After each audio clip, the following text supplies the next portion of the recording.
महाराष्ट्र सुरक्षा बल कशा प्रकारे भ्रष्टाचाराचं कोरण ठरले हे आपण पाहिलं। स्वार्थी अधिकाऱ्यामुळे आणि सरकारच्या निष्काळजीपणामुळे एका जवानाने आत्महत्या केल्याचंही आपण पाहिलेलं आहे। अनेक जवानांना देशोधडीला या अधिकाऱ्यांनी आणि सरकारच्या निष्काळजीपणाने लावलेलं आहे। अनेक जवान आज बेरोजगार झालेले आहेत। त्यातीलच वासिंद येथे राहणारा भाऊसाहेब शिरसाट हा जवान, काही काळ या जवानाच्या हातामध्ये रायफल होती, मात्र आज याच जवानाच्या हातामध्ये वीट भट्टीचा गाळ आहे आणि वीट भट्टीवरील वीट आहे। काय अवस्था आहे पाहतो आपण। या जवानाला बडतर्फ करण्यात आलेलं आहे, काय नेमकं कारण आहे ते जाणून घेऊ आपण भाऊसाहेबकडनं।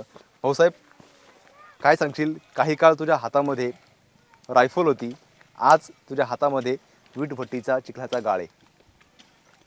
महाराष्ट्र टाइम्स पेपरला बातमी वाचली, त्यावेळी कळालं का उत्तम नाईक नावाच्या मुलाने आत्महत्या केलेली आहे। आणि ती आत्महत्या करण्याचं खरं कारण असं आहे की महाराष्ट्र सुरक्षा बलामध्ये जे काही चाललेलं आहे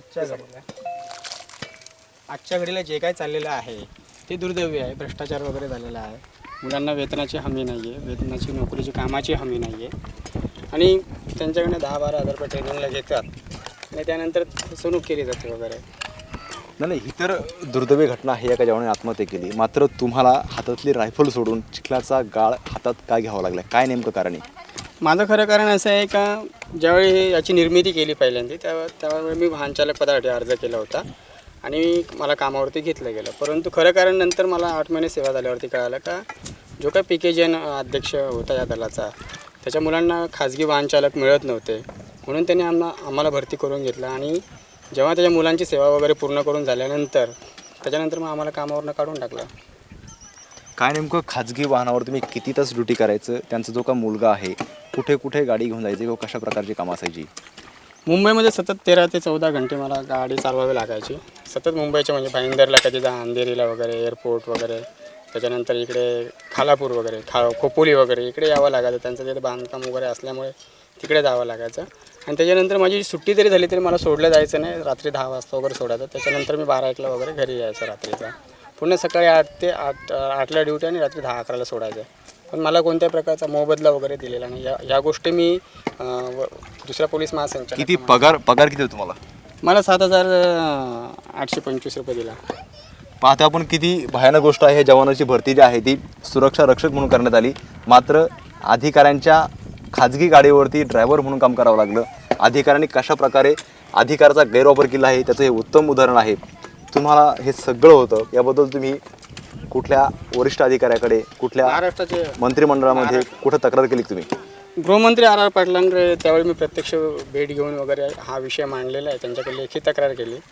त्याच्यानंतर त्यांनी त्याच्यावरती कारवाई केली। स्थानिक पोलीस स्टेशन आमचं शहापूर जे आहे तिथून आमच्या पोलीस स्टेशनला आल्यानंतर मी जबाब वगैरे दिलेला आहे। राज्याचे गृहमंत्री, राज्यपाल, मुख्यमंत्री, उपमुख्यमंत्री अजितदादा पवार आणि बाकीचे विरोधी पक्षनेते वगैरे असं सगळ्या लोकांकडे मी 32 पानी अहवाल माझा सादर केलेला आहे। आणि मी तर असं म्हणेल की महाराष्ट्राच्या सुरक्षा महामंडळामध्ये माझ्याकडनं तुम्ही काय काम करून घेतलं, तो अहवाल जर मला दिला तर मला काहीतरी करता येईल, त्या संदर्भात न्याय मागण्याची काहीतरी शक्यता राहील, कारण की मला कामाचा अहवाल टाळतात देत नाही, हाच विषय सरळ। आता ह्याच्यातून रोजंदार किती मिळतो आणि याच्यावर तुमचं घरदार चालतं का? एक साधारणतः 150 रुपये वगैरे मिळतात। 150-200 रुपये जसं काम करणार तसं त्या हिशोबाने पैसे मिळतात, पण घरदार वगैरे नाही फार म्हणजे खूपच हाल होतात आमचे सध्या तरी। याच्या अगोदरची नोकरी केवळ ह्या लोकांमुळे गेली, कारण की यांनी भरती करून घेतलं, आम्ही तिकडे राजीनामे दिले, आज तिकडची नोकरी गेली आणि ही नोकरी गेली। मग आता उपासमारीचे याआधी तुम्ही नेमके कुठे नोकरीला होते, तिथली परिस्थिती काय होती, त्यानंतर तुम्हाला इकडे येण्यासाठी काय आमिष दाखवलं गेलं आणि प्रत्यक्षात तुम्हाला काय हातात भेटलं? आम्हाला म्हणजे ज्या टायमाला आम्हाला इकडे कामावरती घेतलं त्या टायमाला सांगितलं की तुम्हाला तिकडे जे काही सुविधा आणि फायदे लाभ तुमचे लागू आहेत तेच इकडे तुम्हाला लागू राहणार वगैरे असं सांगितलं। पण आम्हाला त्यात काहीच दिलं नाही वगैरे, म्हणजे फक्त आमचे जे तिकडे काही सुविधा होत्या त्याही दिल्या नाही, जी नोकरी होती तुटपुंजा पगार होता तेही दिलं नाही। आणि आम्ही विचारलं का आमचं बाबा काम काय किंवा तुम्ही आमच्याकडनं काम कोणत्या प्रकारे करून घेता, तर त्याच्यानंतर मग आमच्यावरती त्यांनी बेकायदेशीर कारवाई करून घरी ठेवून दिलं वगैरे। म्हणजे आम्ही खूप प्रयत्न केला दुसऱ्या पोलीस महासंचालकाकडे विषय मांडण्याचा, पण तिथले जे काही रिटायर पोलीस अधिकारी आहेत, एक 10-11 लोक आहेत, ते महामंडळाचे पेपर्स त्यांच्यापर्यंत पोहोचून देत नाही किंवा त्यांची व्हिजिट पण भेटत नाही किंवा भेट पण घेऊन देत नाही वगैरे। असं पाहतोय आपण कशा प्रकारच्या ह्या समस्या आहेत। हा जो जवान आहे मोठ्या आशेनं या दलामध्ये दाखल झाला, अनेक आमिष दाखवले गेले, त्यासाठी दुसरी नोकरीचा राजीनामा देण्यात आला, मात्र पूर्णपणे फसवणूक झाली. या जवानाचा कशा प्रकारे अधिकाऱ्याने वापर केला हे आपण पाहिलं.